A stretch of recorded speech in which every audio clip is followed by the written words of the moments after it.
Some say the deadliest gun in the West is the one you never see coming. Others claim it's the one with nothing left to lose.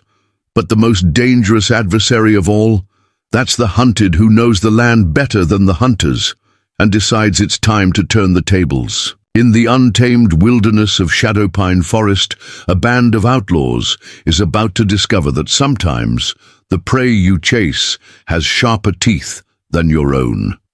Before we jump back in, tell us where you're tuning in from, and if this story touches you, make sure you're subscribed, because tomorrow I've saved something extra special for you. The first light of dawn painted the rugged peaks of the Crimson Mountains with hues of amber and gold, casting long shadows across the weathered timber of the Blackwood Ranch. Smoke curled lazily from the stone chimney as Sarah Blackwood moved through her morning routine with practiced efficiency. At 45, she had the lean, muscular build of someone who'd worked the land her entire life, with observant hazel eyes that missed nothing and calloused hands that told stories of self-reliance. Her sun-bronzed face carried dignified lines of both hardship and laughter, framed by dark hair streaked with silver that she kept tied back in a practical braid. 3 years had passed since she'd received the folded flag and her husband's silver marshal's badge. Thomas Blackwood, former U.S. Marshal turned rancher, had died defending a stagecoach from the notorious Rattlesnake Gang, leaving Sarah alone with their 18-year-old son, Ethan, to manage the sprawling ranch his grandfather had established. Since then, she'd retreated further into the wilderness, coming to town only when absolutely necessary for supplies, preferring the company of the ancient pines and rugged terrain to the pitying glances of townsfolk. Another day in paradise, she murmured to herself, stepping onto the porch and breathing in the crisp mountain air. The forest surrounding the ranch was alive with morning sounds, birds calling, the distant bugle of an elk, the rustling of the pine trees in the gentle breeze. This was her home now, her sanctuary, the place where she felt closest to Thomas and the legacy they had built together. Inside the cabin, Ethan Blackwood sat at the rough-hewn dining table, his lanky frame hunched over a worn leather-bound journal. At 18, he was the spitting image of his father, tall and broad-shouldered, with the same piercing blue eyes and determined set to his jaw. Unlike many young men his age who'd already left for opportunities in larger settlements, Ethan remained devoted to the ranch and to his mother, though Sarah could see the restlessness of youth in his quick movements and eager eyes. "Ma," he called as she re-entered the cabin, "I've been studying Pa's old maps of the North Ridge. I think we could run twice as many cattle through there if we cleared that lower pasture." Sarah smiled at her son's enthusiasm. "Your father always had said the same thing. But that lower pasture floods every spring. Nature has its reasons." Ethan nodded reluctantly, returning to the maps. Sarah watched him with a mixture of pride and concern. He had his father's determination and sense of justice, but lacked Thomas's experience and caution. In these dangerous borderlands, those qualities could mean the difference between life and death. Meanwhile, in the rapidly growing settlement of Copper Creek, Mayor Franklin Walsh stood behind his oak desk, looking at a large map of the county spread across the surface. His pinky finger, adorned with a gaudy gold ring bearing the town seal, tapped impatiently on a circled area of forest. Across from him, Jackson Vance, a sharp-dressed land speculator with cold, calculating eyes and an Eastern accent that seemed out of place in the frontier town, studied the map with obvious interest. "This is the last parcel we need, Frank," Vance said, his voice smooth as polished leather. "Once we secure those 3,000 acres, the Southern Pacific Railroad can break ground by spring. Copper Creek will become the most important stop. Between Denver and Santa Fe, don't you think I know that?" the mayor replied, frustration evident in his tone. "But this section here," he jabbed at a small area on the map, "the Blackwood Ranch sits right in the middle. Everything else has been secured. So make them an offer," Vance suggested, brushing an invisible speck of dust from his expensive brocade vest.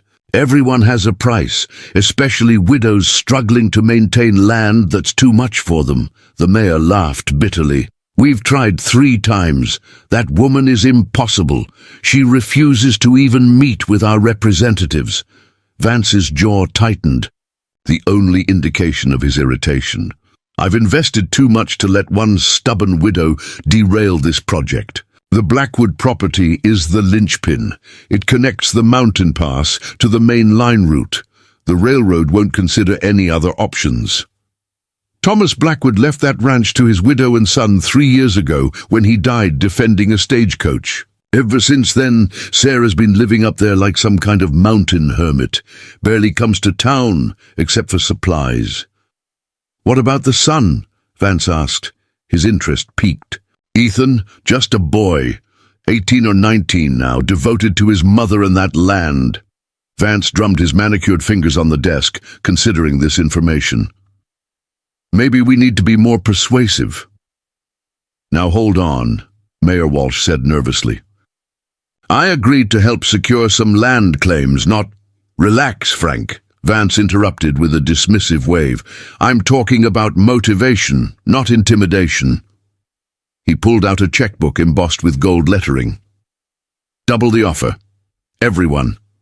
Has a breaking point. Later that morning, Sarah parked her weathered wagon outside Sullivan's general store. The small town of Copper Creek had changed dramatically in the 3 years since Thomas's death.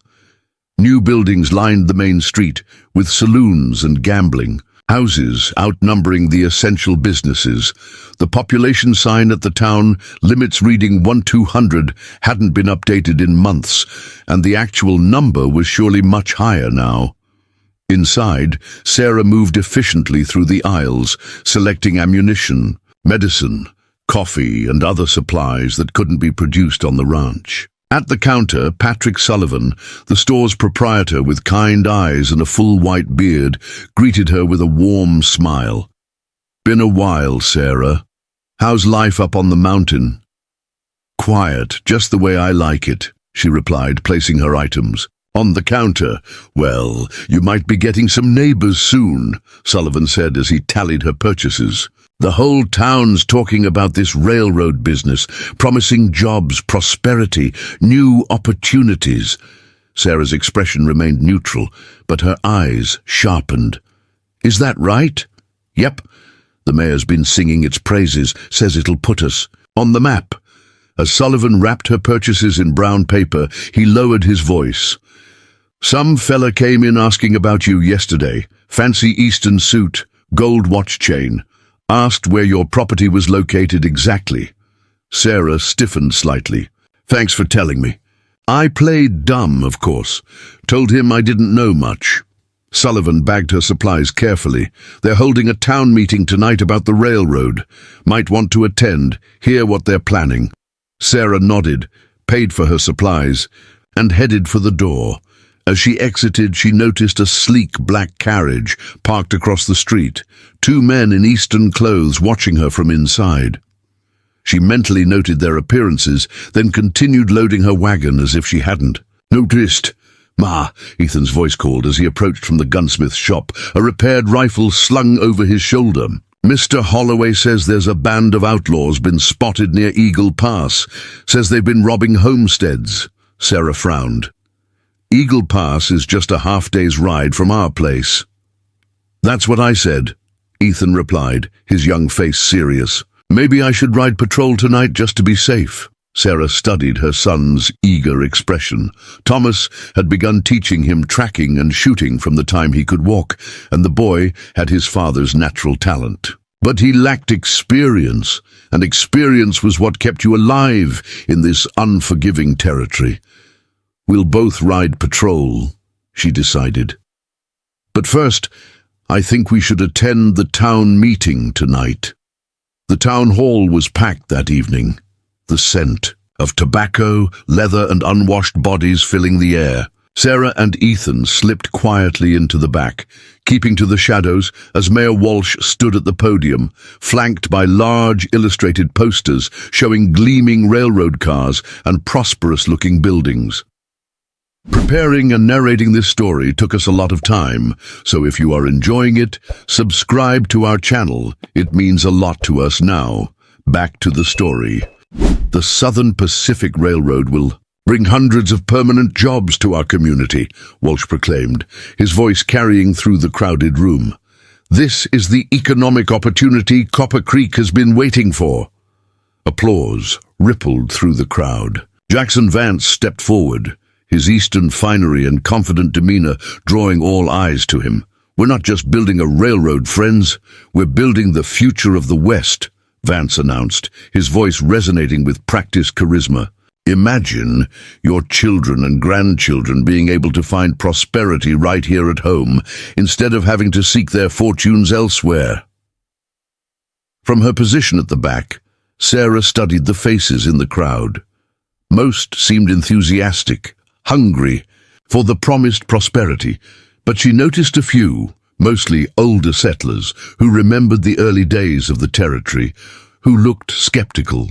I'm proud to announce that we've secured 95% of the necessary land already, Vance continued, spreading his arms wide. Construction teams are ready to begin work within the month. The only thing standing between you and this brighter future is one small parcel of land. The room went quiet. Mayor Walsh shifted uncomfortably, tugging at his collar. One family who, for personal reasons, is holding up progress that would benefit everyone in this community. Heads began to turn. Someone pointed towards Sarah and Ethan. The crowd's energy shifted, curious and increasingly hostile eyes finding them in the shadows at the back of the room. Mrs. Blackwood, Vance called out, his voice carrying throughout the hall. We understand your attachment to your ranch. That's why we're prepared to offer double our previous offer. That's 4 times what the land is actually worth. Sarah remained still, her face impassive as murmurs spread through the room. Beside her, Ethan tensed, his hand instinctively moving toward the pistol on his hip until Sarah placed a restraining hand on his arm. Come on, Sarah, this is good for all of us, called out a man she'd once considered a friend. We need those jobs, shouted another voice. The weight of accusatory stares became too heavy. Sarah moved toward the exit, Ethan close behind, but before they reached the door, she turned to face the crowd. That land isn't for sale, she said firmly, her voice carrying surprising authority through the room. Not at any price. The room erupted in angry murmurs as she and Ethan stepped outside into the cool night air. They walked briskly toward their wagon, but before they reached it, Vance emerged from the shadows, flanked by 2 men whose hard expressions and stance identified them as hired guns, not businessmen. Mrs. Blackwood, Vance said smoothly. Jackson, Vente, I was hoping we could speak privately. I said all I needed to say inside, Sarah replied, continuing toward the wagon. I understand your position, but perhaps you don't fully understand ours. The 2 men, Cruz and Harlow, both with the hardened eyes of men who solved problems with violence, didn't approach but established their presence, hands resting casually near their holstered revolvers. Ethan stepped forward, placing himself between the men and his mother, his young face set in a determined scowl. My mother said no. That's the end of it. Vance smiled thinly at the young man. You must be Ethan. I've heard a lot about you. Your father was a respected man. He understood. Progress, the changing times. You didn't know my father, Ethan replied coldly. That ranch holds sentimental value, I'm sure. Vance continued, ignoring Ethan and focusing on Sarah. But sentiment doesn't pay bills. We could set you up somewhere nice, comfortable. You wouldn't need to struggle with a property that's clearly too much for a woman and a boy. My husband and his father built that ranch with their own hands, Sarah said, her voice steady. It's where he wanted to be buried, and that's where he rests. Vance's voice hardened. But he's gone now, isn't he? and you're left with a burden too heavy to bear alone." Sarah's eyes flashed dangerously, but she controlled her reaction. Ethan was less disciplined, his hand moving to his pistol grip before Sarah subtly shook her head. $8,000, Mrs. Blackwood, Vance said, studying her reaction carefully. "That's my final offer. Enough to start a new life anywhere you want, to ensure your son has opportunities beyond scratching a living from those mountains." "Our life isn't for sale either," she replied. She turned and continued toward their wagon, Ethan following reluctantly, his eyes never leaving the hired guns. "You should know," Vance called after her, "the territorial governor is reviewing some outdated property lines. There might be some discrepancies that affect your claim." Sarah paused but didn't turn around. It would be a shame if legal complications forced a sale anyway, at a much lower value. Vance's voice took on a menacing edge. "Or if those Outlaws people have been talking about decided your remote ranch was an appealing target. Things get very dangerous in those mountains. Accidents happen." Sarah turned slowly, her eyes meeting Vance's with unexpected intensity. "Yes, they do." Their eyes locked in silent challenge. Vance smiled, but it didn't reach his eyes. "Sleep on it. We'll be in touch." As Sarah and Ethan drove their wagon out of town, she checked over her shoulder. A group of riders was forming behind them, following at a distance. They weren't even trying to be subtle anymore. This was intimidation, plain and simple. "They're following us, Ma," Ethan said quietly, his hand resting on his rifle. "I see them," Sarah replied, her voice calm despite the gravity of the situation. "When we reach Whispering Pines Junction, I want you to take the wagon and continue on the main trail. Make it obvious where you're going." Ethan frowned. "What about you?" "I'll circle back through Harper's Ravine and come up behind them. I want to see who we're dealing with, but Ma, no arguments, Ethan. Your father taught you how to handle yourself, but these men are killers. I can see it in their eyes. So am I supposed to just run?" Ethan asked, his young voice cracking with indignation. Sarah turned to look her son in the eye. "Sometimes drawing your enemy into territory you know, and they don't, is the smartest strategy. It's not running, it's choosing the battlefield." Ethan nodded reluctantly, understanding dawning in his eyes. "Like Pa used to say, never fight fair when you can fight smart." "Exactly," Sarah said with a small smile.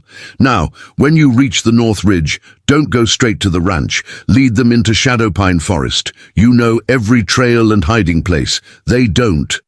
"And then what?" Sarah's expression hardened, a glimpse of steel beneath her calm exterior. "And then we remind them why the Blackwoods have held this land for 3 generations, because we know how to defend what's ours." As the wagon rumbled toward home through the darkening wilderness, neither Sarah nor Ethan noticed the solitary rider observing them from a distant ridge. A man in a dusty black duster with a U.S. Marshal's badge gleaming dully on his chest, watching the pursuit with grim interest before turning his horse to follow at a distance. Back at their ranch, with darkness providing temporary safety, Sarah moved purposefully through the shadows. She didn't light any lamps, instead going directly to a hidden compartment beneath the floorboards of the main room and retrieving a small brass key. With it, she unlocked a heavy oak chest in Thomas's old study, revealing items that spoke to another side of her life, a life before she had become simply a rancher's wife. Inside were objects that would have surprised anyone who thought they knew Sarah Blackwood. A spotless cavalry officer's uniform with lieutenant's bars, maps marked with strategic positions throughout the surrounding wilderness, letters of commendation signed by generals, and a collection of weapons that would impress even seasoned frontiersmen.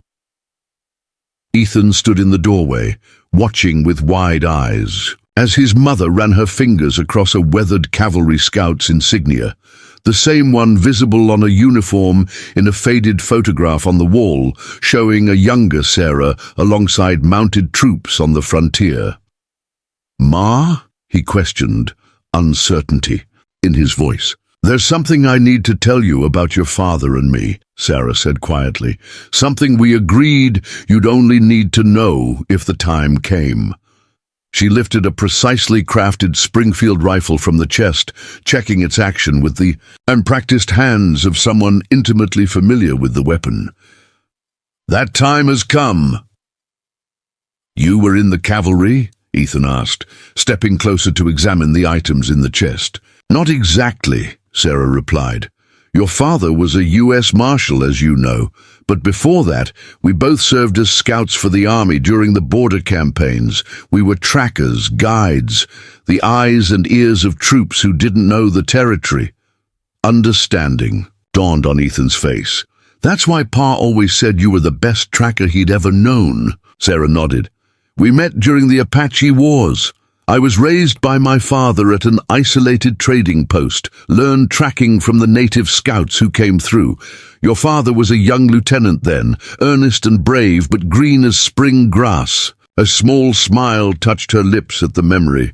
"Together, we mapped most of this territory before it was even part of the United States." "Why didn't you ever tell me?" "Because we wanted a different life for you, Ethan. A peaceful life." Sarah's expression grew serious, but Vance and his men aren't going to allow that. "They want our land, and they'll do whatever it takes to get it." Ethan straightened his shoulders, his jaw set with determination. "Then we'll do whatever it takes to stop them." Sarah regarded her son thoughtfully. "These men are dangerous, Ethan. More dangerous than you know. I'm not afraid." "You should be," Sarah said quietly. "Fear keeps you sharp, keeps you alive, but fear controlled is a weapon in itself." She returned to the chest and withdrew a worn, leather-bound journal. "This contains everything your father and I learned about this territory. Every trail, cave, ravine and water source within 50 miles. The men following us tonight don't know this land. To them, it's just a prize to be taken. But to us, it's home," Ethan finished. "More than that," Sarah corrected. "To us, it's hunting ground." As Sarah began sorting through the chest's contents, selecting weapons and supplies with methodical precision, Ethan watched his mother transform before his eyes. The quiet, reserved widow was gone, replaced by someone with the confidence and focus of a seasoned fighter. For the first time, he truly understood what his father had meant when he'd said years ago that his mother was the most formidable person he'd ever known. Outside, the moon cast long shadows across the Blackwood Ranch, as distant hoofbeats signaled the approach of unwelcome visitors. But as they drew closer to the isolated homestead, they remained unaware that they were no longer the hunters. The hunters were about to become the hunted. The following day, as the sun climbed high over Copper Creek, Jackson Vance sat in the private back room of the Silver Dollar Saloon, swirling amber whiskey in a crystal glass that looked out of place. Amid the frontier establishment's rough-hewn furnishings, before him stood 5 men, whose appearances told different stories, but whose eyes shared the same cold calculation. "Gentlemen," Vance said, setting down his glass with deliberate precision, "I've called you here because conventional methods have failed, and time is running short. In 3 weeks, the railroad investors arrive from Chicago. If we haven't secured the Blackwood property by then, they'll reroute through Silverton Pass, and everything I've built here collapses." Silas Kane, a lean, silver-haired man with a face weathered by desert winds and a reputation as the territory's most efficient gun for hire, leaned against the wall, arms crossed. "You're not the first businessman to discover that some folks value land over money, Vance. I'm not paying you for philosophy, Kane," Vance snapped. "I'm paying for results." Kane's expression didn't change, just stating facts. "That Blackwood woman turned down $8,000. Most settlers out here would kill for half that. Which brings us to why you're here," Vance replied, pushing a stack of papers across the table. "These are territorial survey maps from before the war. According to these, the northern third of the Blackwood Ranch sits on land with unclear title. My lawyers have filed a dispute claim, Legal maneuvers take time, Kane observed. Time you don't have. Vance's smile was cold. The legal claim merely provides cover for more immediate solutions. A stocky man with a badly healed scar running from temple to jaw, straightened from his position by the door. This was Maddox, rumored to have ridden with the infamous Harper gang before establishing himself as a problem solver for wealthy interests. "What exactly are you suggesting, Mr. Vance?" Maddox asked, his voice surprisingly cultured for a man with such a brutal appearance. Vance stood, moving to a map of the county pinned to the wall. "The Blackwood Ranch needs to suffer a series of misfortunes. Cattle scattered, fences cut, water supplies threatened. Nothing traceable to us, but enough to convince Sarah Blackwood that holding on to the property is more trouble than it's worth." "And if she still doesn't sell?" asked Ramon Cruz, the youngest of the group, whose quick draw and quicker temper had earned him both respect and wariness throughout the territory. "Then perhaps a tragic accident befalls the property," Vance replied, his tone making it clear he was speaking of more than broken fences. "A fire started by those outlaws everyone's been talking about, so unfortunate, but not unexpected in such remote, lawless country." The fifth man, who had remained silent until now, pushed back his chair. Jeremiah Harlow was broader than the others, with massive shoulders and hands that could crush a man's windpipe as easily as shake his hand. His voice rumbled like distant thunder when he finally spoke. "What about the boy? She's got a son, near grown." A flicker of annoyance crossed Vance's face. "Ethan Blackwood is an untested boy, barely old enough to shave. He'll run at the first sign of serious trouble. If not—" He let the implication hang in the air. Kane studied Vance with renewed interest. "You seem mighty certain about this land. What's really there that's got you willing to go to such lengths?" Vance hesitated, then reached into his waistcoat pocket and withdrew a small leather pouch. He emptied its contents onto the table, several rough stones that caught the lamplight with unmistakable golden glints. "And there's a reason I want that particular section of land," Vance said quietly. "The railroad is just the beginning. My geologists confirm there's a substantial vein running through the north ridge of the Blackwood property.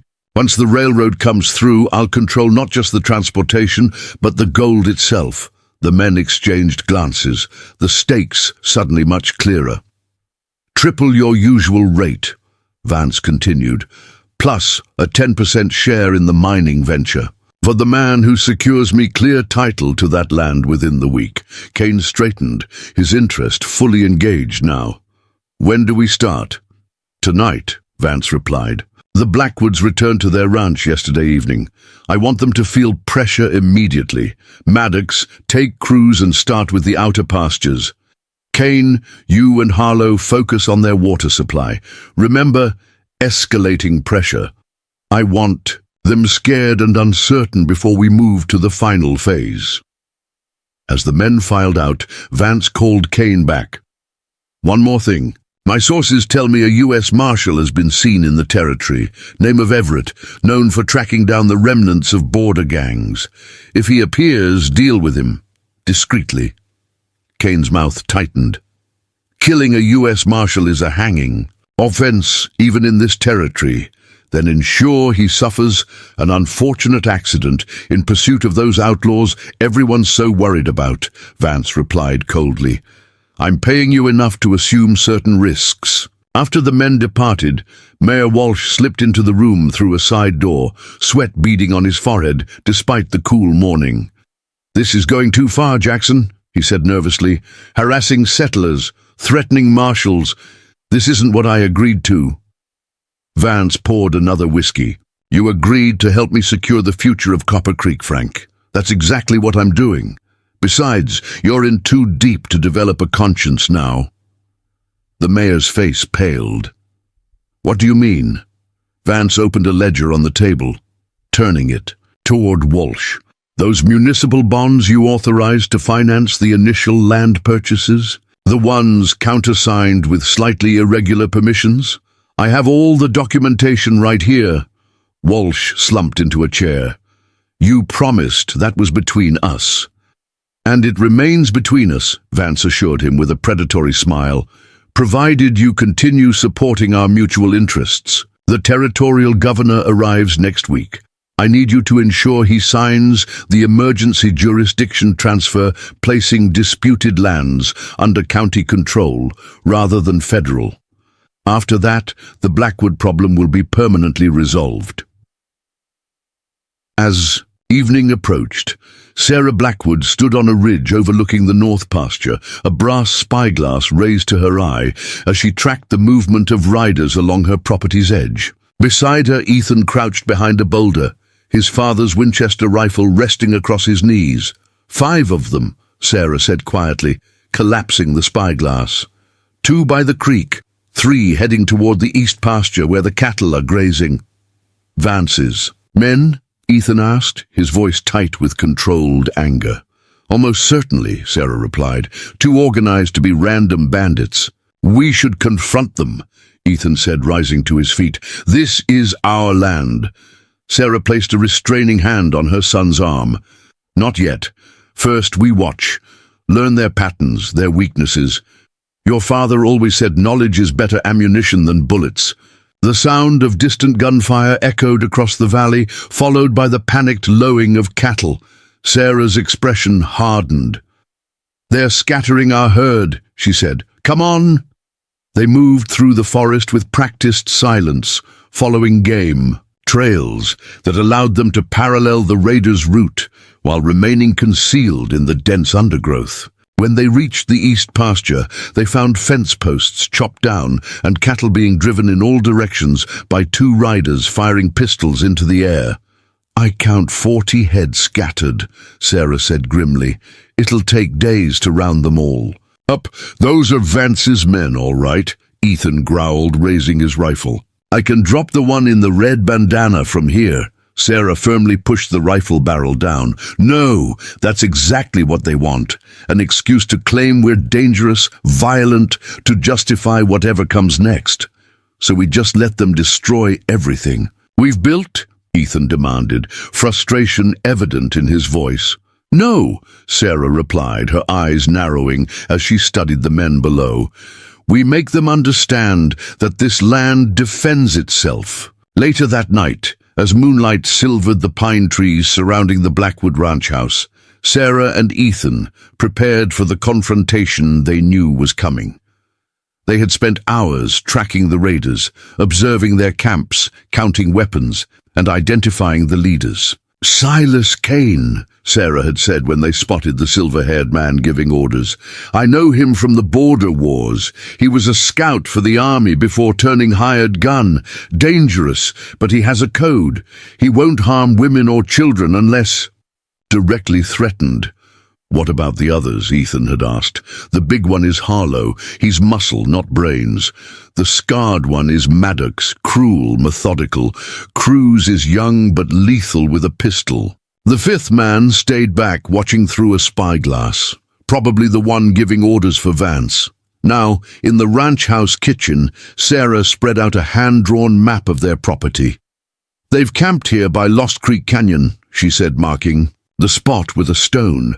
They'll likely hit the south pasture and water reservoir tomorrow. We need help, Ethan said. Maybe some of Pa's old friends. No time, Sarah cut in. Besides, this needs to stay quiet for now. If word spreads that we're under attack, Vance will use it to claim the territory is too dangerous for a woman. And boy to manage alone. A soft knock at the back door interrupted them. Sarah drew her pistol in one fluid motion, signaling Ethan to move to the side of the door. Who's there? She called, her voice steady. An old friend, came the reply. One who owes Thomas a debt. Sarah's eyes widened in recognition. She nodded to Ethan, who unbarred the door.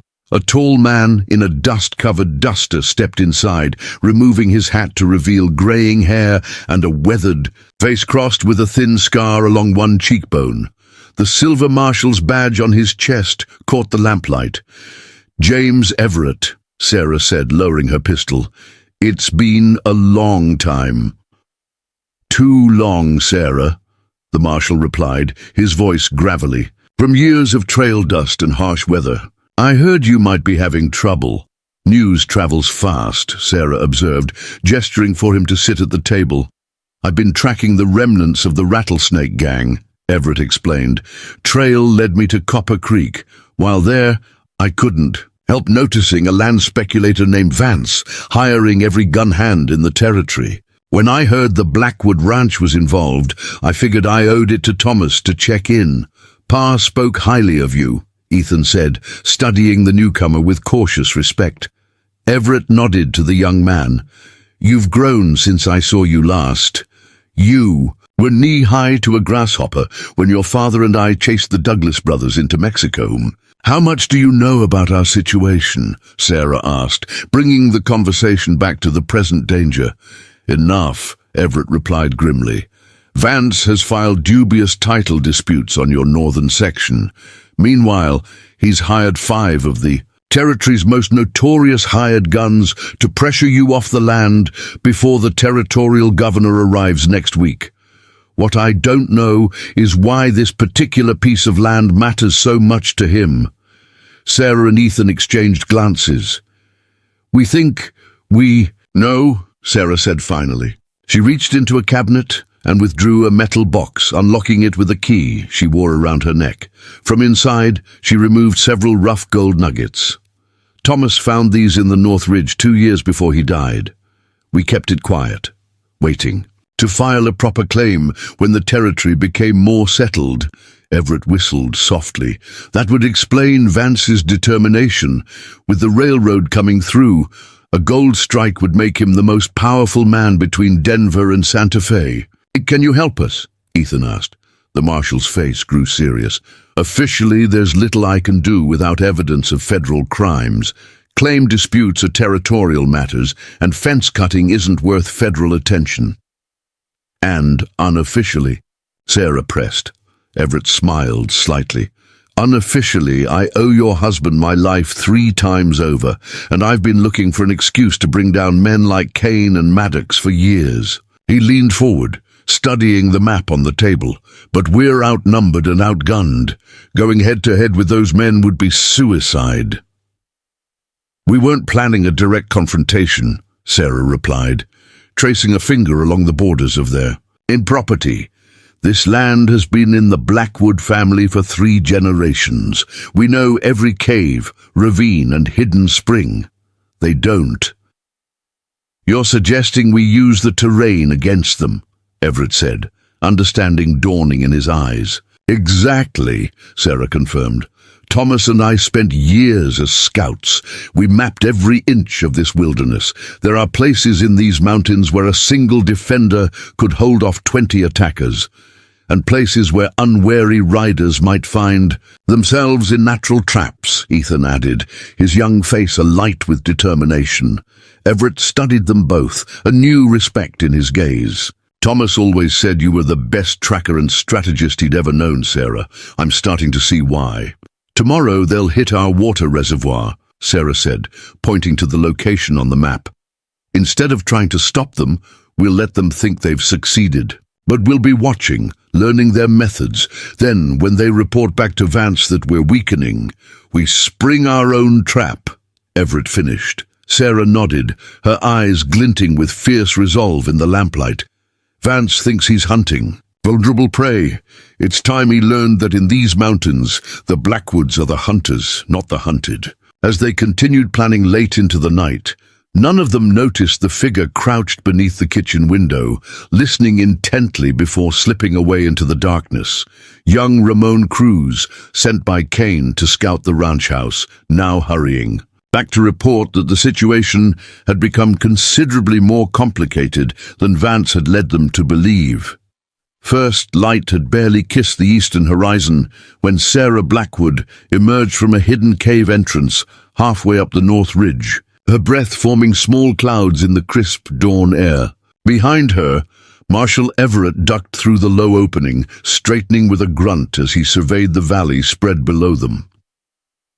"I'd forgotten how beautiful it is up here," he said quietly, eyes tracing the silver ribbon of the creek winding through pine forests to the distant plains. Sarah nodded, adjusting the rifle slung across her back. Thomas used to say, God created this land to remind men of their proper size. They stood in silence, watching as the golden light spilled across the landscape, illuminating the Blackwood Ranch nestled against the protective embrace of the forest. Smoke rose from the chimney where Ethan would be preparing breakfast, maintaining the appearance of normal routine despite the danger surrounding them. This cave system, Everett said, turning to examine the narrow opening. It doesn't appear on any maps. That's intentional, Sarah replied, leading him around a bend to where the passage widened into a substantial chamber. Inside, wooden crates were stacked against one wall, while bedrolls, water barrels, and supplies were arranged with military precision. Thomas discovered it during our first winter here. We expanded it over the years, added the side chambers, reinforced the supports. A fallback position, Everett observed with professional appreciation. Among other things, Sarah agreed, moving to the far wall where an arsenal of weapons was arranged. Rifles, shotguns, pistols, and boxes of ammunition, carefully organized and maintained. Thomas never stopped being a marshal, even after he hung up his badge, said a man with enemies should always have a place to make a stand if needed. Smart, Everett said, examining the collection. Those aren't standard homesteader weapons. Sarah's hands moved over the firearms with practiced familiarity. Half of these we brought back from our scouting days. The rest Thomas acquired over the years. He had friends in the army who understood his situation. His situation? Sarah's expression tightened momentarily. The Rattlesnake Gang didn't target that stagecoach randomly. Their leader, Frank Mackenzie, had a personal vendetta against Thomas from when Thomas put his brother in territorial prison. She selected a Sharps buffalo rifle from the rack, checking its action with practiced hands. Thomas always said they'd come for him someday. He made sure we were prepared. And now Vance's men are coming instead, Everett noted grimly. Different men, same threat, Sarah replied, handing him the Sharps. This one's sighted for distance. You'll need it for what I have in mind. As they continued their preparations, Everett studied Sarah with new understanding. The quiet rancher's widow was transforming before his eyes into the formidable scout Thomas had often described, with admiration bordering on awe. Her movements were precise, her instructions clear and tactical, her knowledge of both the terrain and combat strategy evident in every word. Thomas told me once that you saved an entire cavalry patrol from an ambush, Everett said, as they packed specific supplies into rucksacks. Said you read sign no one else could see, tracked a war party that had eluded their best scouts. Sarah's hands paused briefly. That was a lifetime ago. Skills like that don't fade, Sarah, especially when they're needed. She shouldered her pack, a ghost of a smile crossing her face. No, they don't, which is why Vance and his men have already made their first mistake. What's that? They think they're dealing with a grieving widow and her inexperienced son, Sarah said, moving toward a narrow passage that led deeper into the mountain. They have no idea what's waiting for them in these woods. Down at the ranch house, Ethan Blackwood moved through his morning chores with deliberate visibility, feeding livestock and mending a corral fence where the cattle had been driven through it the previous day. His rifle leaned against a nearby post, close at hand but not overtly threatening. From his peripheral vision, he spotted the glint of a spyglass from a distant ridge. One of Vance's men watching, as expected. Ethan continued working, playing the role of the earnest young rancher, struggling to maintain the property alone, while his mother was supposedly in town seeking help from the territorial authorities. A story they had deliberately leaked through. A staged conversation at the ranch perimeter. As he worked, Ethan's mind replayed the revealing conversation from the previous night, after Cruz had slipped away from the ranch house window. They'll report back that a US Marshal is involved now, Everett had said, cleaning his revolver at the kitchen table. Vance will have to accelerate his plans. Good, Sarah had replied, her voice steady. The tighter his timeline, the more mistakes he'll make. What makes you so sure? Ethan had asked. Sarah's eyes had met his across the table. Because men, like Vance, rely on fear and force, not strategy. When pressed, they reach for the most direct solution, not the wisest one. Now, as Ethan drove nails into the fence post with precise, powerful blows, he sensed movement in the tree line to the east. Without turning his head, he registered 2 riders moving parallel to the property edge, keeping to the shadows of the pines. That's right, he murmured to himself, driving another nail with theatrical effort. Think I'm just a boy over my head, worried about fixing fences while you circle closer. By midday, Ethan had completed the fence repairs and moved on to checking the livestock water troughs, positioning himself perfectly to witness the next phase of Vance's harassment campaign without appearing to notice it. Right on schedule, a small herd of mustangs burst from the northern tree line, driven by unseen riders toward the grazing cattle. The startled cattle scattered in panic, some breaking through the freshly repaired fence while others bolted toward the creek. Ethan made a show of desperate, futile pursuit, even firing a warning shot into the air that he knew would be useless against the chaos. All the while, he noted the positions of the hidden riders, their tactics, and most importantly, their access and escape routes. When the dust settled, nearly half the Blackwood cattle had been scattered across 3 valleys, and the wild mustangs had disappeared back into the forest. Ethan stood in the middle of the trampled pasture, shoulders slumped in apparent defeat, hat thrown to the ground in frustration. A perfect picture of a young man overwhelmed by forces beyond his control as he trudged back toward the house, head down, rifle dragging carelessly in the dust. Ethan felt a grim satisfaction. The performance had served its purpose. Vance's men would report that the Blackwood boy was at his breaking point, the perfect time to apply the final pressure. What they couldn't see was the meticulously detailed map taking shape in Ethan's mind. Every scouting position and attack angle now committed to memory, ready to be added to his mother's strategic plans. Meanwhile, deep in the forest that crowned the North Ridge, Sarah and Marshal Everett had spent hours preparing the terrain itself to become their ally in the coming conflict. At strategic points along the main game trails, Sarah knelt beside a narrow stream, deftly constructing a deadfall trigger, using only materials that appeared naturally placed. "Thomas taught you this?" Everett asked, watching her hands work with impressive speed and precision. "Some of it," Sarah replied, carefully balancing a triggering stone. "The rest I learned from Apache scouts during the border campaigns. They could make the land itself seem to rise up against intruders." "Non-lethal," Everett confirmed, examining her handiwork.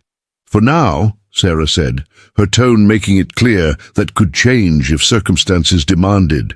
"These are designed to unhorse riders and separate them from each other. Isolation makes men easier to manage." By late afternoon, they had established a network of traps, blinds, and false trails throughout the section of forest between the ranch house and the cave system.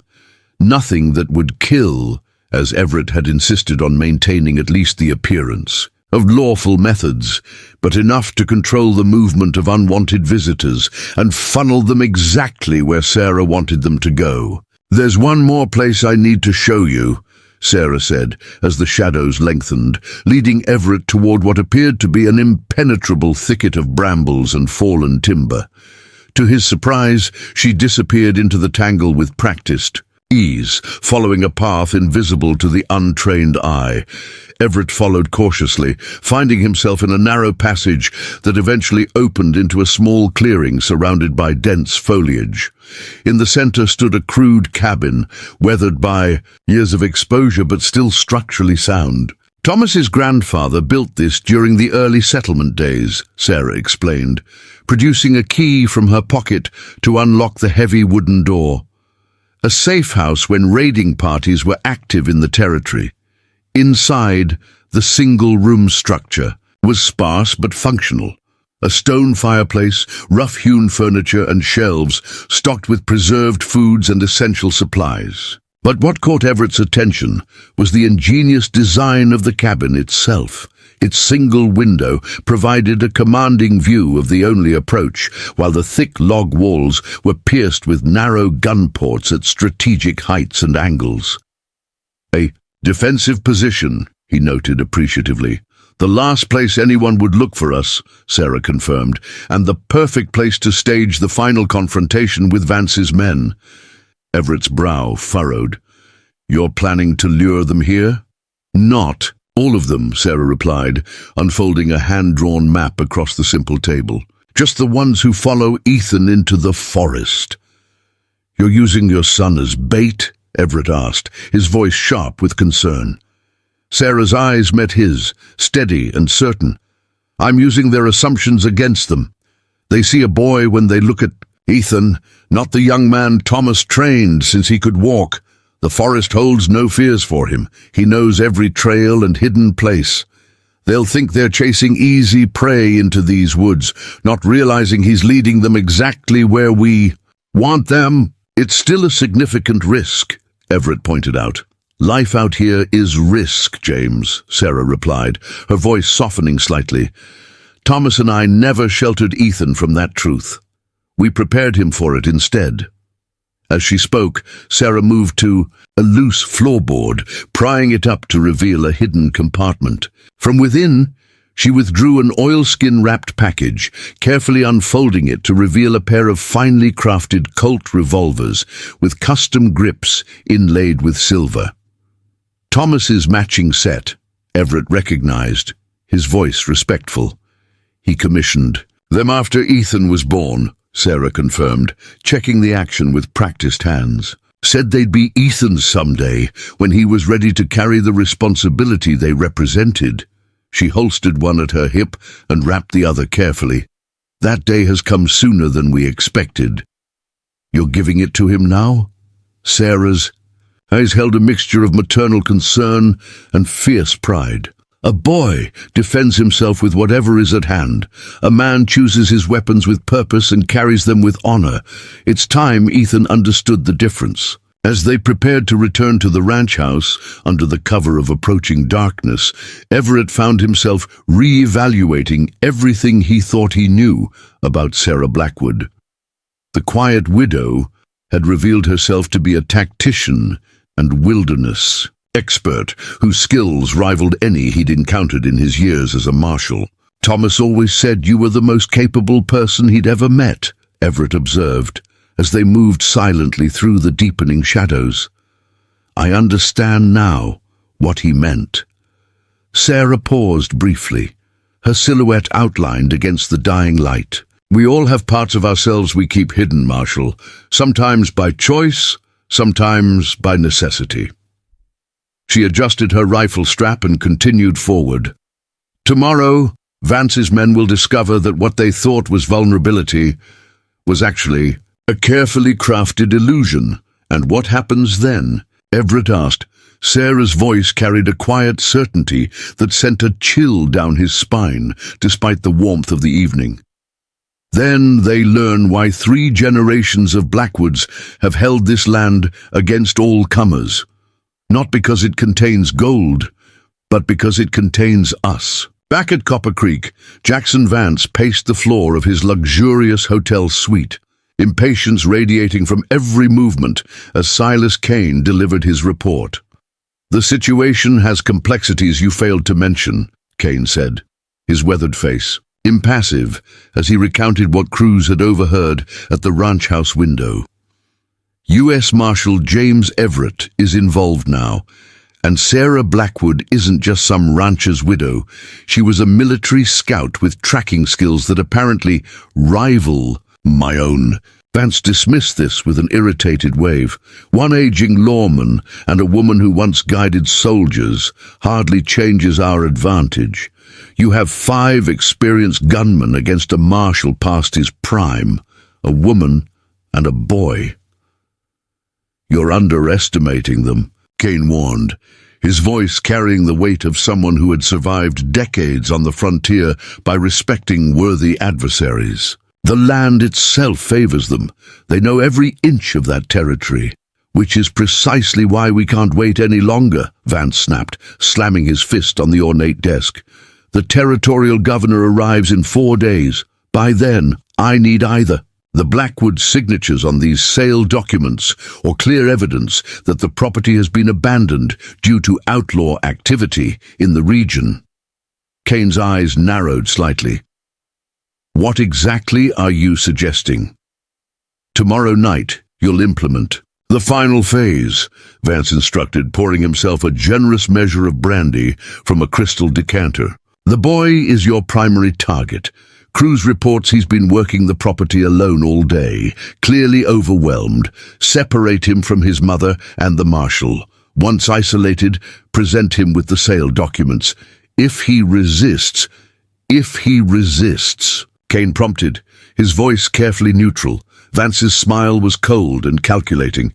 Then ensure he becomes permanently lost in that vast wilderness they're so proud of. A tragic accident, a young man vanishing in the dangerous frontier. So, common out here, wouldn't you agree? Kane studied Vance silently for a long moment. And the mother? The marshal? Without the boy, the woman will have no choice but to sell, Vance replied dismissively. As for Everett, he's one man, far from backup and official jurisdiction. Handle him as necessary. After Kane departed, Vance returned to the window, gazing toward the distant mountains where the Blackwood Ranch lay shrouded in darkness. His fingers drummed impatiently on the gold watch chain stretched across his waistcoat. One more day, he murmured to himself, anticipation of imminent victory washing away any flicker of conscience that might have remained. One more day, and all that gold is mine. What he couldn't see, in the gathering darkness beyond the town's lights, was the silent figure of Ethan Blackwood. The young man had slipped into Copper Creek undetected, using the skills his parents had taught him since childhood. Now he crouched beneath the hotel's rear window, having heard every word of Vance's murderous plans. With the final pieces of intelligence secured, Ethan melted back into the shadows, mounting his horse at the edge of town and setting off toward the mountains at a gallop. By dawn, the Blackwoods would be fully prepared for Vance's endgame, not as victims awaiting their fate, but as hunters who had deliberately drawn their prey into carefully laid traps. The hunters were about to become the hunted, and Shadow Pine Forest was about to earn a new reputation in the lore of the frontier.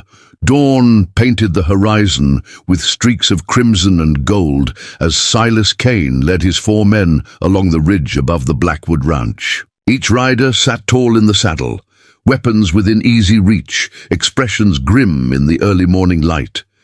Behind them, dark storm clouds gathered over the distant peaks, promising rough weather before nightfall. Remember, Kane instructed as they reined in at a vantage point overlooking the property. Vance wants this to look like outlaw activity, not a coordinated attack. Cruz and Harlow, you drive off any remaining cattle and cut the fence lines. Make it look like random destruction. Maddox and I will handle the boy. And if the marshal appears?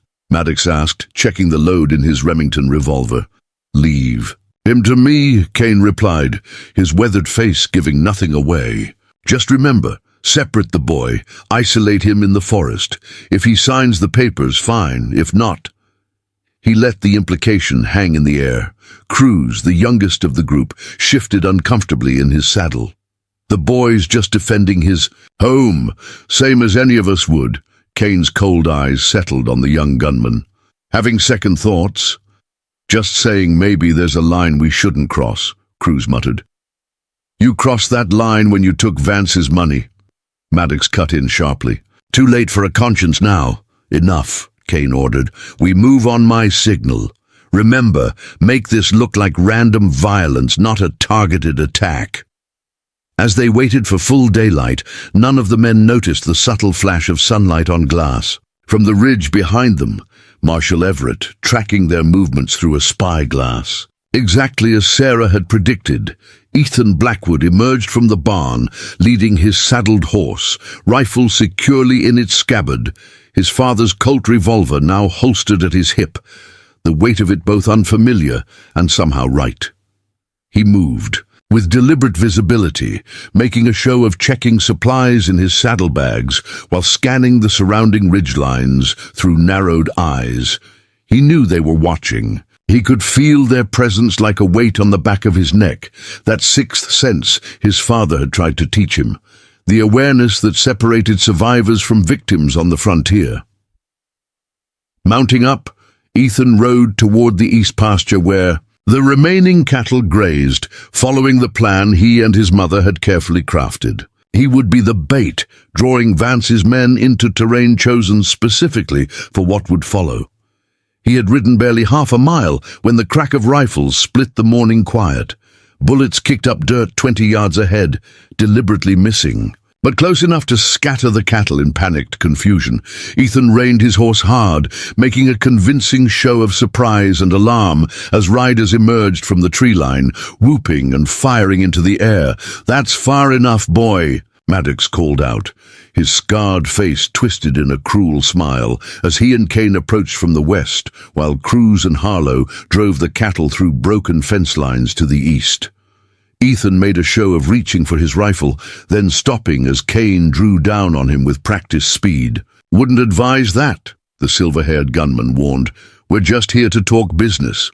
"Destroying our ranch is business," Ethan demanded, his voice cracking with what appeared to be youthful fear, but was in fact perfectly calculated performance. "What do you want?"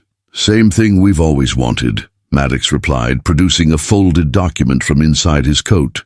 "Your signature on these sale papers, $8,000, and all your troubles disappear." "And if I refuse?" Ethan challenged, subtly shifting his horse's position, angling toward the dense forest to the north, exactly where they needed him to flee. "Then your troubles get considerably worse," Maddox promised, his hand resting meaningfully on his holstered revolver.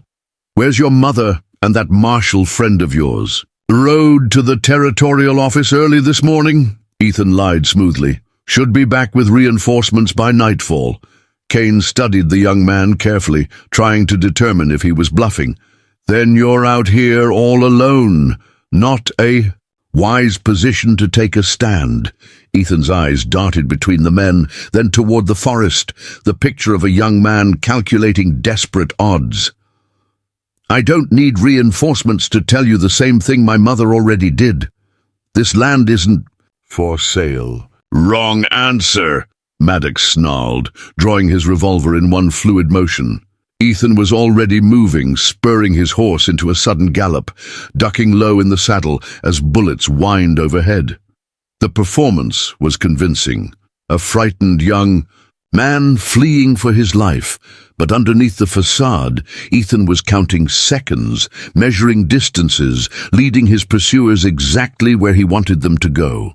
"After him!" Maddox shouted, wheeling his horse around. "Don't let him reach the ranch house." Kane held up a restraining hand. "Cruz, Harlow, finish with the cattle, then circle around to cut off his route back to the house. Maddox and I will drive him deeper into the forest." The men separated, Kane and Maddox thundering after Ethan into the dense pines, while Cruz and Harlow continued their destructive work, unaware of the trap they were all galloping into. From her position on a rocky outcrop half a mile into the forest, Sarah watched the pursuit through her spyglass. Beside her, Marshal Everett checked the load in the Sharps rifle she had provided. "Ethan's leading them perfectly," she observed, pride evident in her voice despite the danger her son was facing. "Kane and Maddox are following, just as we predicted. Cruz and Harlow are staying behind," Everett noted. "That complicates things." "It's actually better," Sarah replied, collapsing the spyglass with a practiced motion. "Dividing their forces makes them more vulnerable. Ethan will handle Kane and Maddox. We'll circle back for the others." Everett raised an eyebrow. "You're confident in the boy's abilities." Sarah's expression softened momentarily. "He's not a boy anymore, James. Not after today." She checked her own rifle with methodical precision. "Take position at the Lightning Ridge overlook. You'll have clear shots if needed. And you," Sarah secured her hat against the rising wind. "I'm going to remind Cruz and Harlow why locals fear these woods." Before Everett could respond, Sarah was gone, disappearing into the underbrush with a silence and speed that belied her years. The marshal shook his head in grudging admiration before making his way toward the designated position. Thomas had not exaggerated his wife's capabilities. If anything, he had understated them. Deep in the forest, Ethan guided his horse through a labyrinth of narrow game trails, always staying just visible enough to keep his pursuers on his trail, but never close enough for a clean shot. The thundering hooves behind him told him Kane and Maddox were following exactly as planned, their mounts struggling on terrain they didn't know. Reaching a fork in the trail, Ethan veered sharply left, ducking under low-hanging branches and leaping a small stream before cutting back through dense underbrush to a position where he could observe his pursuers without being seen. Kane and Maddox reached the fork moments later, reining their lathered horses to a halt as they searched for signs of Ethan's passage. "Left fork," Maddox said confidently, pointing to disturbed vegetation. "He's making for the high ground." Kane frowned, studying the trail with a tracker's experienced eye. "Too obvious.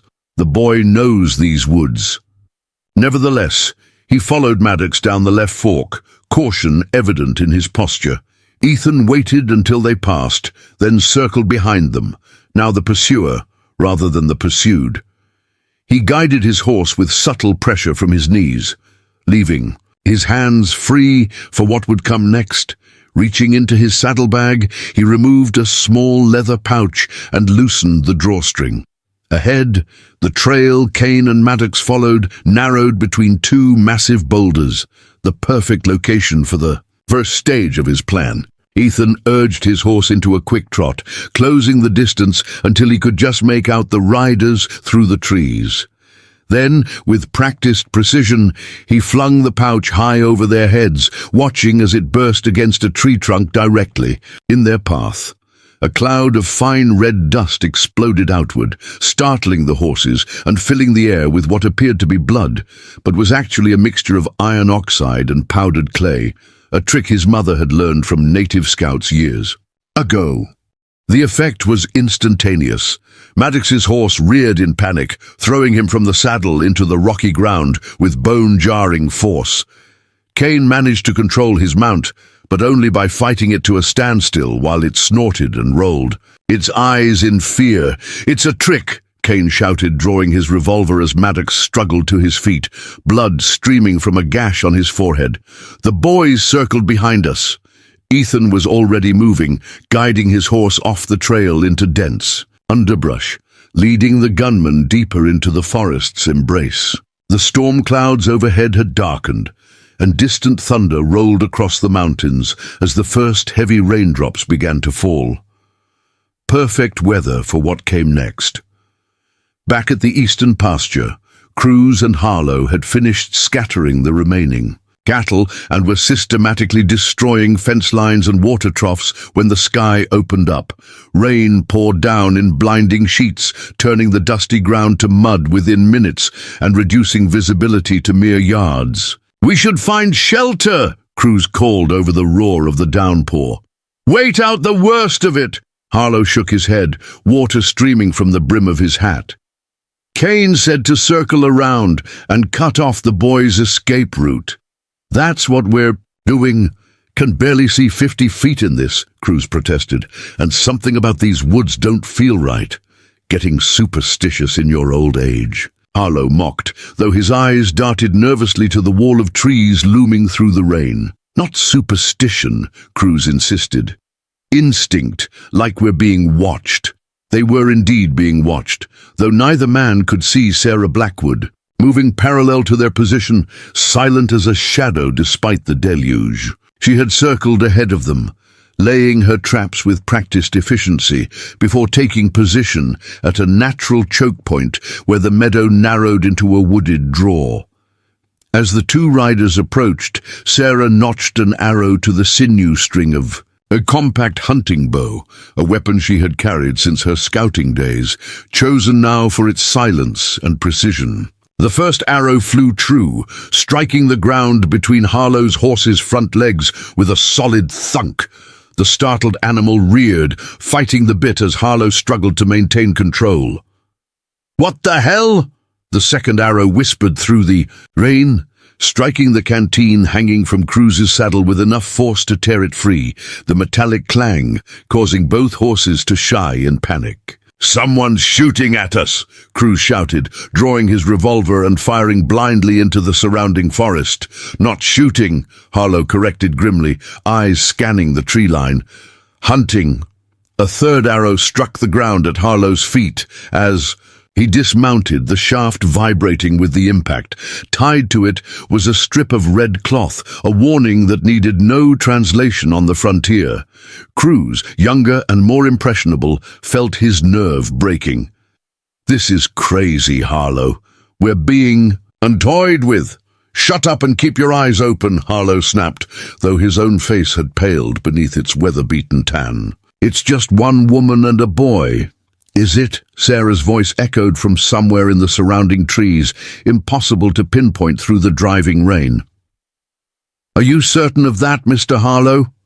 Both men spun, guns raised, firing at shadows and finding nothing. "These woods have claimed many men over the years," Sarah's voice continued, seeming to come from everywhere and nowhere. "Some to accident, some to the elements, some to their own fear. How will you be remembered, I wonder?" "Show yourself," Harlow demanded, his usual confidence cracking under the psychological pressure. "I'm right here," Sarah replied suddenly, visible through the curtain of rain, standing 20 yards away with her rifle raised. "This is your one chance to leave. Drop your weapons, mount up, and ride back to Vance. Tell him the Blackwood land is not for sale. Not today, not ever." Harlow's face contorted with rage and embarrassment. "You think you can threaten us? There's two of us and one of you, woman."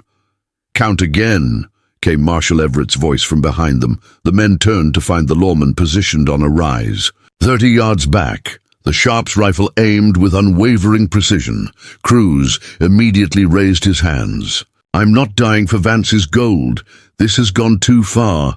"Smart boy," Sarah said, her voice carrying easily despite the storm. "What about you, Harlow? Is this land worth dying for when it isn't even yours to claim?" Harlow's eyes darted between Sarah and Everett, calculating odds that grew worse by the second. With a curse, he dropped his revolver into the mud. "Wise decision," Sarah said, stepping forward to collect their weapons. "Now, you have a choice. You can sit out this storm tied to those trees over there, or you can deliver a message to your employer." "What message?" Cruz asked, relief evident in his young face. Sarah's expression hardened. "Tell Vance that if anything happens to my son, I will hold him personally responsible, and unlike your friend Kane, I don't leave loose ends." The implied threat hung in the air, made more ominous by her matter-of-fact delivery. "What about Kane and Maddox?" Harlow demanded. "They're still after the boy." "No," Sarah corrected with quiet confidence. "By now, they're the ones being hunted. Deep. In Shadowpine Forest, where ancient trees blocked much of the rain but left the ground treacherous with sudden streams and mud, Ethan Blackwood had transformed from prey to predator. Moving with the assured confidence of someone born to this wilderness, he circled and doubled back, leaving false trails and misleading signs that had Kane and Maddox trudging through the worst terrain. "The boy's making fools of us," Maddox growled, limping from his earlier fall as they slogged through a muddy ravine. "He's leading us in circles." Kane, whose reputation as a tracker was well earned, said nothing, but the growing frustration in his eyes spoke volumes.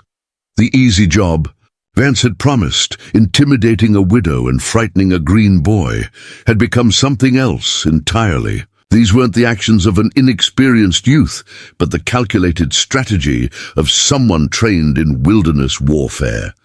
A snapping twig to their right brought both men's guns up. but it was only a startled deer bounding away through the underbrush. We should go back, Maddox suggested, nerves showing through his usual bravado. This storm's getting worse, and we're cut off from Cruz and Harlow. And tell Vance what? Kane demanded. That we were outmaneuvered by a boy? Better than not returning to tell him anything, Maddox muttered. Before Kane could respond, a low whistle echoed through the trees, a perfect imitation of a mountain bluebird, except no bluebird would be calling in a storm like this. Both men froze, instinctively recognizing a signal when they heard one. He's not alone, Kane realized, eyes narrowing as he scanned the surrounding forest. The next instant confirmed his suspicion as a lasso whipped down from an overhanging branch, settling around Maddox's shoulders before yanking tight, pulling the startled gunman off his feet and dragging him several yards through the mud before he could draw his knife to cut himself free. Kane fired at movement in the trees, bark splintering where Ethan had been moments before. The young man was already moving, circling to another position with a speed and silence that belied his years. "Your quarry knows the ground better than you do, Mr. Kane," Ethan called, his voice seeming to come from multiple directions in the rain-soaked forest. "That's the first rule of tracking, isn't it? Know the territory." Kane's weathered face registered surprise at being addressed by name. "You're well informed for a ranch boy." "I'm more than a ranch boy," Ethan replied. "Now, somewhere to Kane's left, just like my mother is more than a widow." Maddox, having freed himself from the rope, scrambled to Kane's side, mud-covered and furious. "Stop playing games and face us, boy." "Why would I do that?" Ethan's disembodied voice asked reasonably. "You came here to kill me. Seems fair I choose. The terms of our meeting." Kane, whose survival instincts had been honed through decades on the frontier, felt the situation shifting dangerously. The terrain, the weather, the unseen presence tracking them, all advantages were with the Blackwoods. "Not with them. We came to deliver a business proposition," Kane called out, playing for time as he tried to pinpoint Ethan's location. "Vance is prepared to be very generous." A low, humorless laugh echoed through the trees. "Generous? Is that what you call threatening a woman's home and hunting her son through his own forest? Strange definition, Mr. Kane." "It's just business," Maddox growled. "Nothing personal." "It became personal when you crossed our fence line," Ethan replied, his voice hardening. "When you scattered our cattle and destroyed property that 3 generations of my family built." Something in the young man's tone sent a chill through Kane that had nothing to do with the rain soaking through his coat. This wasn't fear or desperation speaking. This was controlled anger, the same tone he'd heard from seasoned fighters who knew exactly what they were doing. "What do you want?" Kane asked finally, recognizing the need to negotiate rather than threaten. "I want you to drop your weapons and walk back to Copper Creek," Ethan said, suddenly visible on a rise 20 yards ahead, his father's Colt revolver held with the steady confidence of someone who knew how to use it. "Tell Vance his gold will stay buried in Blackwood land," Maddox sneered, raising his revolver despite the mud fouling its mechanism. "You don't have the nerve to pull that trigger, boy." The crack of Ethan's pistol coincided perfectly with a lightning strike, the bullet kicking up mud inches from Maddox's boot. "Next one won't miss," Ethan promised, his young face set with determination beyond his years. "My father taught me to shoot when I was 8 years old. Been practicing every day since." Kane slowly raised his hands, empty of weapons, his experienced eyes recognizing the stance and grip of someone properly trained. "The boy's right, Maddox. We've lost this round." "You're giving up?" Maddox demanded incredulously, "to a wet behind the ears." "Look around you," Kane cut him off sharply. "We're in his territory, separated from the others, in the middle of a storm. These aren't winning odds." As if to emphasize his point, the distinctive metallic click of a rifle being cocked echoed from somewhere to their right. Ethan hadn't come alone after all. Maddox hesitated, his face a mask of frustrated rage, before finally dropping his revolver into the mud. "Wise choice," Ethan said, moving forward to collect their weapons while maintaining a careful distance. "The storm's getting worse. There's a line shack half a mile east of here. You can wait it out there until first light, then ride back to town." Kane studied the young man with new respect. "You're not what I expected, Ethan Blackwood." "No." Ethan agreed, a hint of his father's steady gaze in his eyes. "I'm not what any of you expected. That was your mistake." As Kane and Maddox trudged eastward toward the line shack, Ethan remained on the rise, rain streaming down his face, the weight of his father's revolver solid and reassuring in his hand. For the first time in his life, he understood what his parents had tried to teach him all these years, not just how to survive in this wilderness, but how to be its master. The hunters had become the hunted, and the Blackwood legacy was secure in his hands. The storm that had swept across Shadowpine Forest finally broke as dusk approached, leaving a strange stillness in its wake.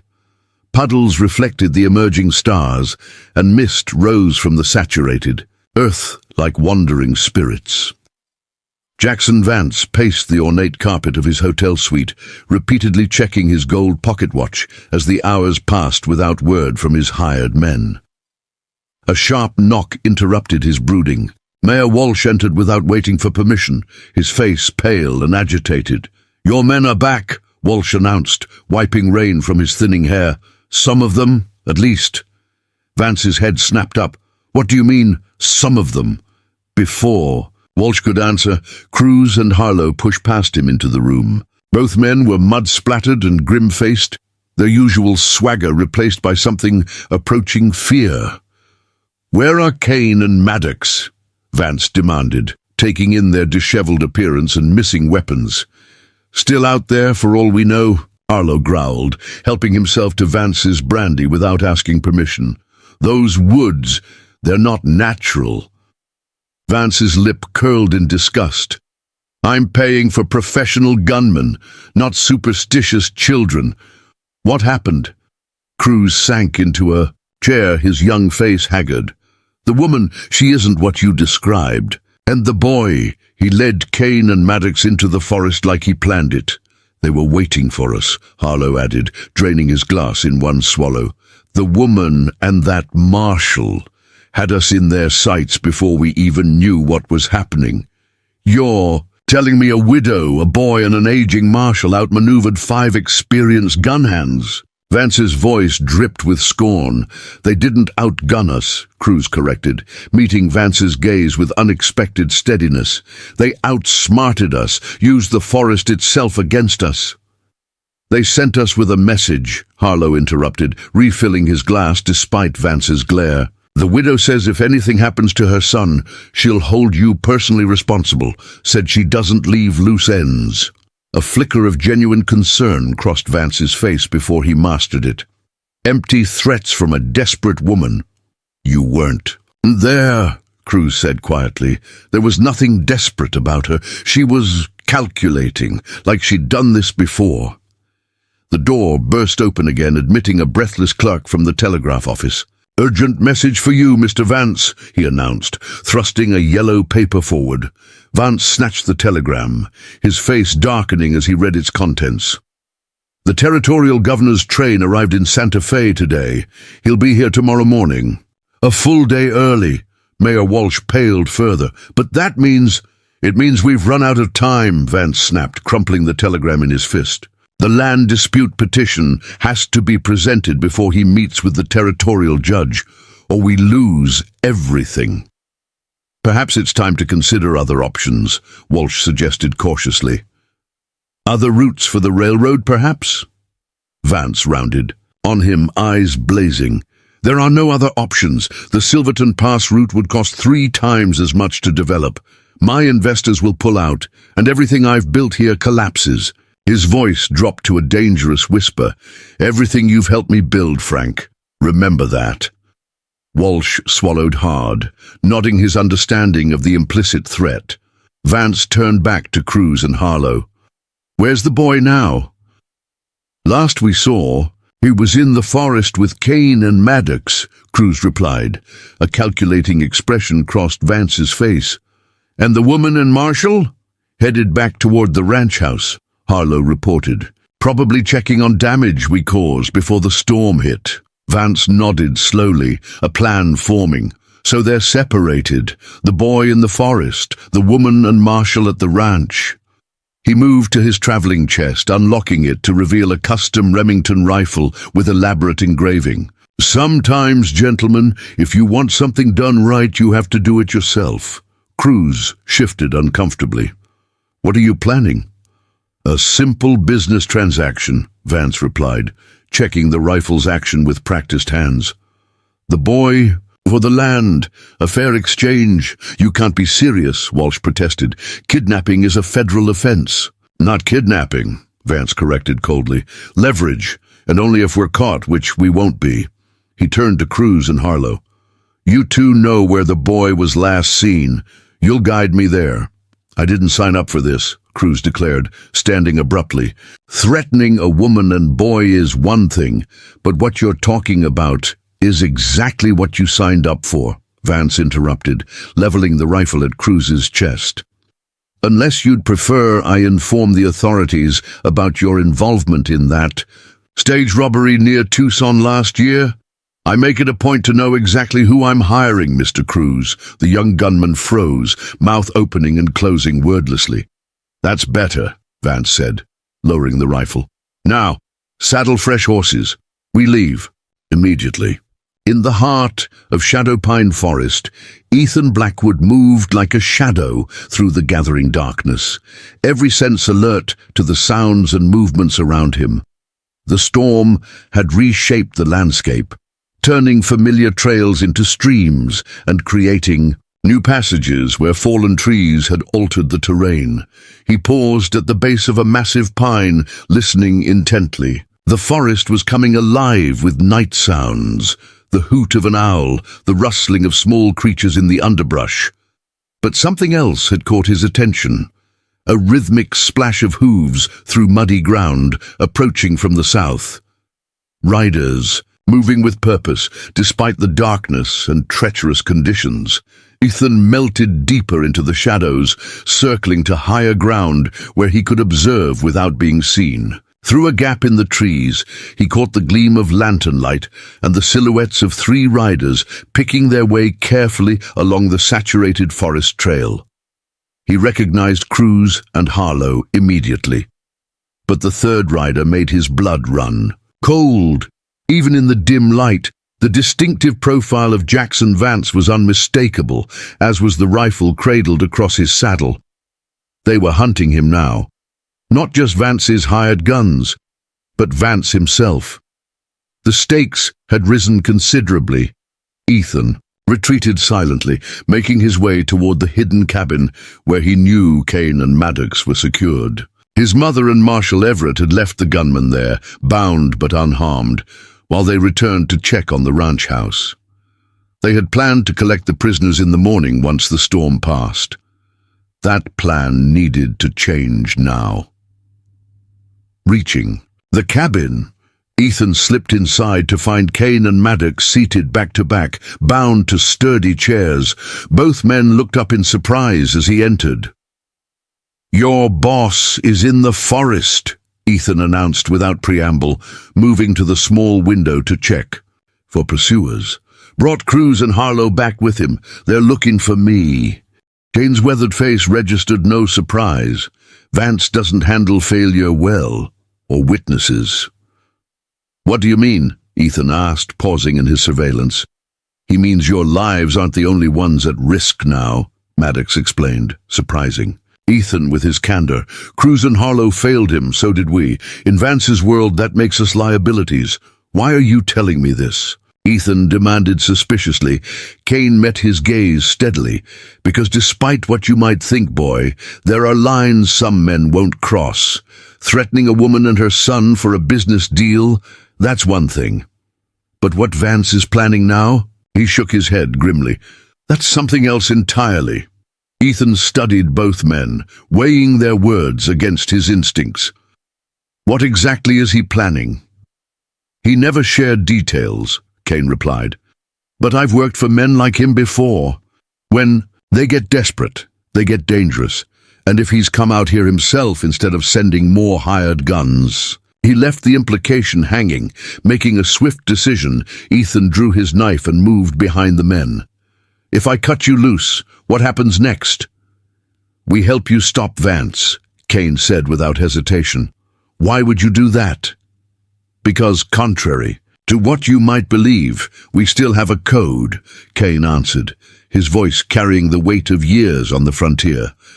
And because your mother spared us when she could have ended things differently, that creates a debt.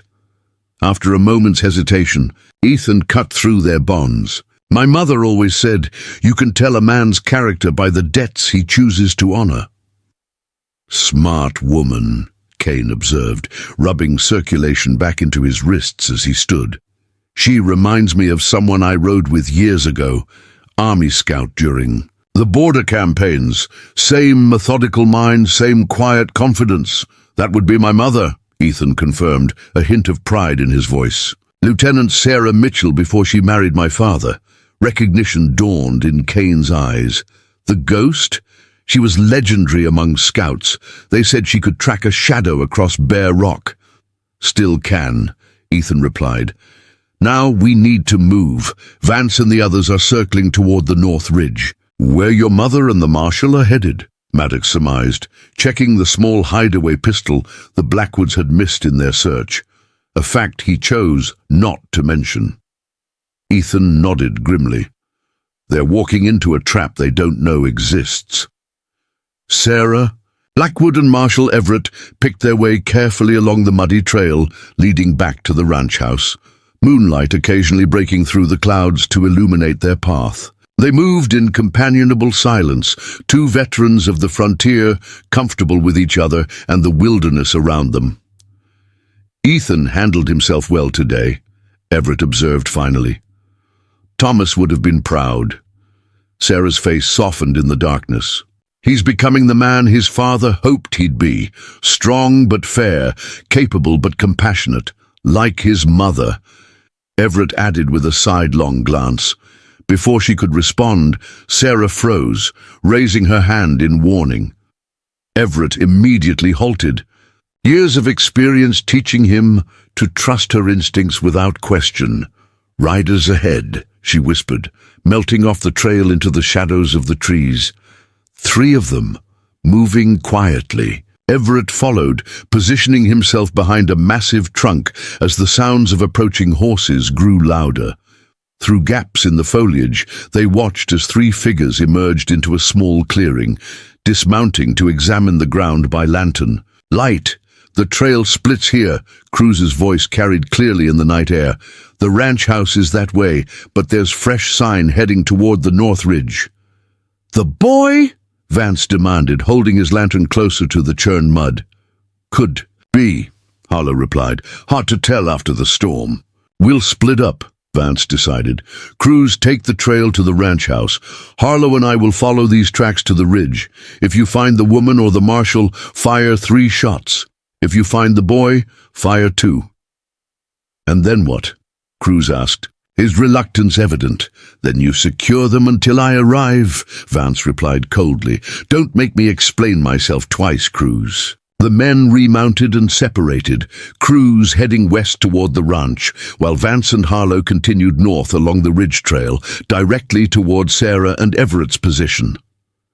They're hunting Ethan, Sarah whispered, her face hardening in the fragmented moonlight. And us, Everett added grimly. Vance has escalated beyond hired guns. He's taking matters into his own hands now. That makes him more dangerous, Sarah observed, checking her rifle, but also more vulnerable. He doesn't know these woods like we do. What's your play? Everett asked, deferring to her superior knowledge. Of the terrain, Sarah considered briefly. You circle back, follow Cruz, make sure he doesn't reach the ranch house. I'll track Vance and Harlow, lead them away from Ethan's last position. Splitting up is risky, Everett cautioned. So is letting armed men hunt my son, Sarah countered, her voice carrying a quiet intensity that brooked no argument. Be careful, James. Cruz may look young, but he's dangerous. So am I, Everett replied with a grim smile, disappearing into the undergrowth with surprising stealth for a man his age.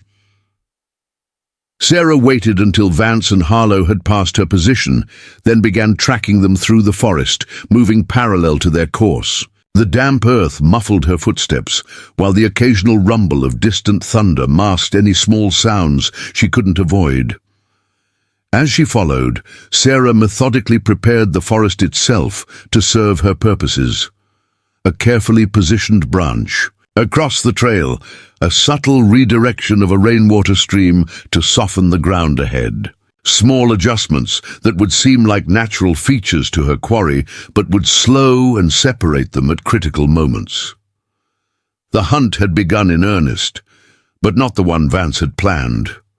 Cruz rode cautiously toward the Blackwood Ranch, his young face troubled in the moonlight. This job had gone far beyond what he'd signed on for. Intimidating settlers was one thing. He'd done plenty of that working for land speculators before. But the look in Vance's eyes when he'd discussed using the boy as leverage, that was something else entirely. A twig snapped somewhere to his left. Cruz reined in his horse, hand dropping to his revolver as he peered into the darkness. "Who's there? Show yourself!" "Careful where you point that gun, son." Marshal Everett emerged from the shadows, his badge catching the moonlight. Threatening. A federal officer is a hanging offense in this territory. Cruz's hand hesitated over his holster. "I don't want any trouble, Marshal." "Funny way of showing it," Everett observed dryly. "Riding armed onto private property after assaulting the owners earlier today." "That wasn't my idea," Cruz protested. "Vance is taking this too far. He's planning to use the boy to force Mrs. Blackwood to sign over the land. And you're just following orders?" Everett's voice hardened. "That excuse doesn't carry much weight with judges, believe me." Cruz's shoulders slumped slightly. "What choice do I have? Vance knows about my past. He'll have me in territorial prison by sundown if I cross him." "There's always a choice," Everett countered, stepping closer. "Help us stop Vance now, and I'll put in a word with the judge about your cooperation. Might make the difference between a short sentence and a long one." Cruz considered this, weighing his limited options. Before he could respond, a sharp crack echoed through the forest, a rifle shot, followed moments later by a second. "The signal," Cruz breathed, eyes widening. "Two shots. They found the boy." Everett's expression darkened. Where would they have gone?" "The North Ridge," Cruz replied, turning his horse. "There's an old line cabin up there." Vance thought, the boy might be using it as a shelter after the storm. "Let's ride," Everett ordered, mounting his own horse. "And Cruz, choose your side carefully. There's no middle ground left." The young gunman nodded once, determination replacing uncertainty on his face as they spurred their horses toward the distant gunshots. On the rocky slope of the North Ridge, Ethan pressed himself flat against the ground as a bullet whined overhead, smashing into a pine tree behind him. He'd nearly walked straight into Vance and Harlow as they ascended the trail, only his woodcraft saving him from immediate discovery. Now he was pinned down behind inadequate cover as Vance methodically worked the lever of his expensive Remington rifle, sending another round singing through the night air. "That was just to get your attention, boy," Vance called out, his cultured voice incongruous in the wilderness setting. "Come out now, and no one needs to get hurt." Ethan remained silent, mind racing as he assessed his options. The rocky slope offered little cover, and the only path of retreat would expose him to clear lines of fire. "Your mother will be joining us soon," Vance continued, his voice carrying easily in the night air.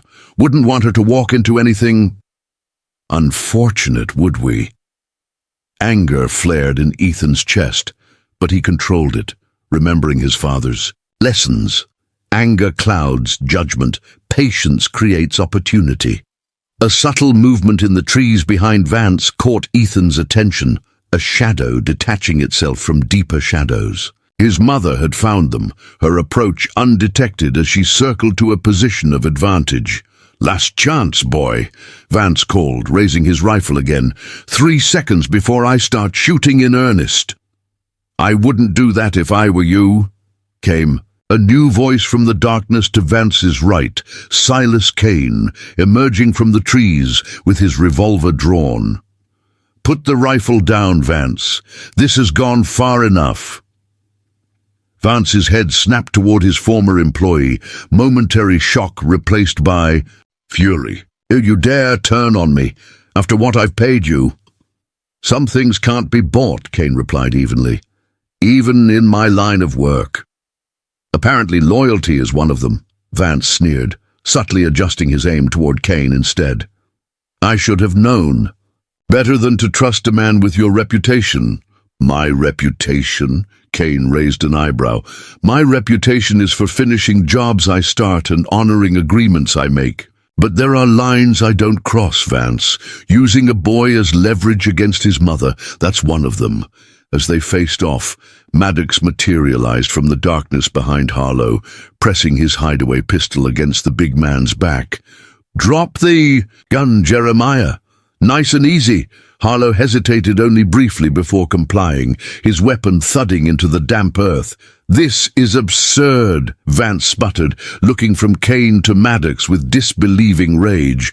"You're throwing away everything for—" "What, some misguided frontier code?" "Not a code." Sarah Blackwood's voice cut through the night as she stepped into view, her rifle trained unwaveringly on Vance's chest. "A reckoning." Vance's face paled in the moonlight as he found himself surrounded. Sarah on one side, Kane on another, Maddox controlling Harlow, and now Ethan rising from his position on the slope, his father's Colt drawn and steady. "You're making a terrible mistake," Vance warned, desperation edging into his voice. "I have connections throughout the territory. The governor himself dines at my table." "Not anymore, he doesn't," announced Marshal Everett, riding into the clearing, with Cruz beside him. "Governor Hayes arrived on the evening train. I just received a telegram from the territorial capital. Seems there's been an investigation into certain irregular land deals in Copper Creek. Your name features prominently." "Vance." "Impossible," Vance whispered, his composure cracking completely. "The governor wasn't due until tomorrow." "Plans change," Everett replied with grim satisfaction, "especially when federal marshals inform territorial authorities about potential corruption and attempted murder." All color drained from Vance's face. "I've done nothing of the sort. This is all a misunderstanding." "Save it for the judge," Everett interrupted, dismounting smoothly. "Jackson Vance, you're under arrest for conspiracy, attempted kidnapping, assault, and about a dozen other charges we'll sort out back in town." As the marshal moved forward to disarm him, Vance made his final, desperate play. With surprising speed, he swung his rifle toward Sarah, finger tightening on the trigger. The crack of a single shot echoed across the ridge, but it hadn't come from Vance's weapon. The land speculator stood frozen for a moment, a look of genuine surprise on his face as he stared down at the spreading crimson stain on his expensive waistcoat. He crumpled slowly to his knees, the unfired rifle slipping from nerveless fingers. Kane lowered his smoking revolver, his weathered face impassive. "Some men don't know when they're beaten." Everett knelt beside the fallen man, checking for a pulse, but finding none. He looked up at Kane with a professional's understanding. Clear case of self-defense. He was about to fire on Mrs. Blackwood. "That's how I saw it," Cruz confirmed quietly. "Same here," Maddox added. Sarah moved to stand beside her son, placing a hand on his shoulder as they watched the final chapter of Vance's schemes play out before them. "It's over, Ethan. Our land is safe." As dawn broke over Shadowpine Forest, casting long golden rays through the ancient pines, the unlikely group made their way down the ridge toward the Blackwood Ranch. The hunters had become the hunted, and, in the end, the land itself had determined the outcome, just as it had for 3 generations of the Blackwood family. The wilderness they called home had protected its own. 2 weeks after the confrontation on the North Ridge, the Blackwood Ranch basked in the golden light of late afternoon. The damaged fences had been repaired, scattered cattle rounded up, and a sense of normalcy had begun to return to the property. On the wide front porch, Sarah Blackwood sat in her rocking chair, hands busy repairing a bridle while she watched. Her son split firewood in the yard. Each swing of Ethan's axe carried a new confidence, a settled purpose that hadn't been there before. The events in Shadowpine Forest had transformed him, burning away the last vestiges of boyhood and revealing the man Thomas had always believed he would become. The sound of approaching hoofbeats drew their attention. Marshal Everett rode into the yard, accompanied by an elderly Native American man whose dignified bearing marked him as someone of importance. "Afternoon, Sarah, Ethan," Everett called, dismounting with a grace that belied his years. "Brought someone who wanted to pay. His respects. This is Chief Greyhawk of the Blackfoot. He knew your husband back in the scouting days." Sarah set aside her work, standing to greet the visitor with genuine warmth. "Chief Greyhawk, Thomas spoke of you often with great respect." The old chief inclined his head. Thomas Blackwood was a man who listened more than he spoke, a rare quality among your people. His dark eyes settled on Ethan with keen assessment. "This is the son. He has his father's stance." Ethan stepped forward, offering his hand in the white man's custom, while giving a respectful nod in the native tradition. Greyhawk's weathered face creased in approval at the gesture. "Come inside," Sarah invited. "Coffee's hot, and there's venison stew on the stove." As they settled around the kitchen table, Everett produced a sealed envelope from his coat. "Official business first. This just arrived from the territorial capital." He slid the document across to Sarah. "Governor Hayes has formally recognized your rightful claim to all 3,000 acres, including the North Ridge. No more challenges or disputes." Sarah opened the envelope, scanning its contents with a small smile. "And what of Mayor Walsh?" "Resigned in disgrace," Everett reported with satisfaction, "facing charges for his role in Vance's schemes. The new town council seems considerably more honest, though time will tell." "And the railroad?" Ethan asked. "Rerouting through Silverton Pass after all," Everett replied. "More expensive, but with Vance's gold no longer part of the equation, they decided it was the wiser route anyway. Copper Creek will still get its station eventually, just not the main junction Vance promised." Chief Greyhawk studied the fire crackling in the hearth before speaking. "The land knows its true guardians. It has spoken through you." He turned to Sarah. "Thomas told me once why he chose this place above all others. He said the mountains here reminded him of you, strong, enduring, with unexpected warmth for those who took time to know them truly." A faint blush colored Sarah's cheeks at the unexpected revelation. "He never told me that. Men often speak truth to friends they cannot find words for, with those they love most deeply," the chief observed with gentle wisdom. As evening approached, they moved to the porch to watch the sunset paint the distant peaks with fire. Everett leaned against the railing, hat in hand, his face thoughtful in the fading light. "Had an interesting visitor in town yesterday," he remarked casually. "Silas Kane." Sarah raised an eyebrow. "I wouldn't have expected him to linger in the territory after what happened." "He's headed north, apparently. Canada, maybe. But he wanted me to deliver a message first." Everett pulled a small leather pouch from his pocket, handing it to Ethan. "Said this belongs to your family by rights." Ethan opened the pouch, tipping several gold nuggets into his palm, the same ones Vance had shown his men to motivate them. "Kane said something else interesting," Everett continued. "Said crossing paths with you reminded him there are some things worth more than gold. Told me to tell you he was hanging up his guns for good." "Do you believe him?" Sarah asked quietly. Everett shrugged. "Men like Kane don't change easily. But Sometimes seeing a reflection of what might have been can redirect a life. Time will tell. As twilight deepened, Chief Greyhawk rose to leave.